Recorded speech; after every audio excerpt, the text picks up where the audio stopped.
নমস্কার বন্ধুরা, সুবর্ণার রন্ধনশিল্পে আপনাদের সবাইকে স্বাগত। আজ আমি আপনাদের সাথে পেঁয়াজ রসুন ছাড়া কিভাবে ডাঁটার চচ্চড়ি রান্না করতে হয় সেই রেসিপিটি শেয়ার করব। তো চলুন তাহলে দেরি না করে রেসিপিটা আমরা দেখে নেই। তো চচ্চড়ি রান্না করার জন্য এখানে নিয়েছি ডাঙ্গার ডাঁটাগুলোকে লম্বা লম্বা করে কেটে নিয়েছি, পাতলা পাতলা করে। এখানে মূলা শাকের ডাঁটাও নিয়েছি, তার সাথে কিছু মূলাও নিয়েছি, খুব সামান্য মূলা, আর নিয়েছি কয়েকটা আলুগুলোকে এরকম পাতলা করে কেটে নিয়েছি। তো সমস্ত সবজিগুলোকে ভালো করে ধুয়ে নিয়েছি। এখন চলে যাচ্ছি রান্নায়। রেসিপিটা ভালো লাগলে অবশ্যই আমার ভিডিওতে একটা লাইক দিবেন এবং আমার চ্যানেলকে সাবস্ক্রাইব করে চ্যানেলের পাশে থাকা বেল আইকনে ক্লিক করে দিবেন। এতে করে আমি নতুন কোনো রেসিপির ভিডিও আপলোড দিলে সঙ্গে সঙ্গে সেই নোটিফিকেশনটা পেয়ে যাবেন। চচ্চড়িটা আজকে আমি কারি কুকারে রান্না করব। তো কারি কুকারটা আগে থেকেই সুইচটা অন করে গরম করে নিয়েছি। এখন এর মধ্যে দিয়ে দিলাম 2 টেবিল চামচ সরিষার তেল। তেলটা গরম হয়ে গেছে। এখন এর মধ্যে দিয়ে দিলাম হাফ চা চামচ পাঁচফোড়নটাকে কয়েক সেকেন্ড নাড়াচাড়া করে ভেজে নিতে হবে।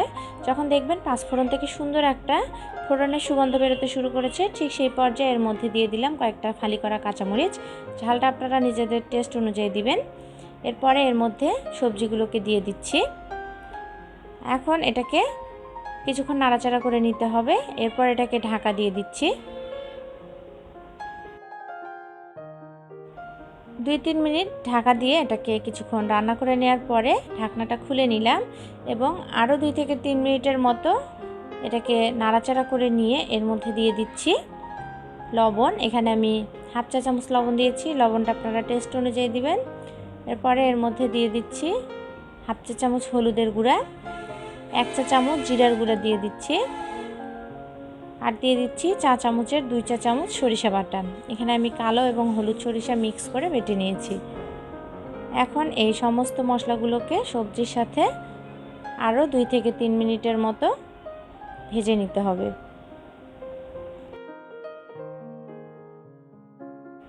এরপরে এর মধ্যে দিয়ে দিচ্ছি পানি। সবজিগুলো যাতে সেদ্ধ হয় ঠিক সেই পরিমাপে পানি দিয়ে দিতে হবে।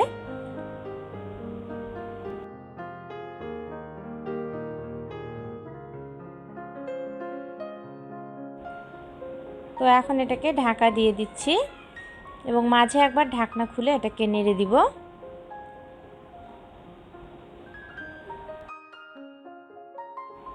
আবারও ঢাকা দিয়ে দিচ্ছি। এখন সবজিগুলো ভালো করে সিদ্ধ হয়ে শুকিয়ে আসা পর্যন্ত এটাকে জাল করে নিতে হবে। তো ফিরে আসছি সবজিগুলো সিদ্ধ হয়ে এরকম মাখা মাখা হয়ে যাওয়ার পরে। তো প্রায় 15-20 মিনিটের মতো সবজিটাকে রান্না করে নিয়েছি। তো বন্ধুরা, তৈরি হয়ে গেল ভীষণই মজাদার ডাঁটা দিয়ে মজাদার চচ্চড়ি। আপনারা অবশ্যই এইভাবে চচ্চড়িটা রান্না করে খেয়ে দেখবেন, আশা করছি ভালো লাগবে। ভাত দিয়ে খেতে কিন্তু অসাধারণ লাগে। তো আজকের মতো এ পর্যন্ত, দেখা হবে নতুন কোনো রেসিপি নিয়ে। সবাই খুব ভালো থাকবেন। নমস্কার।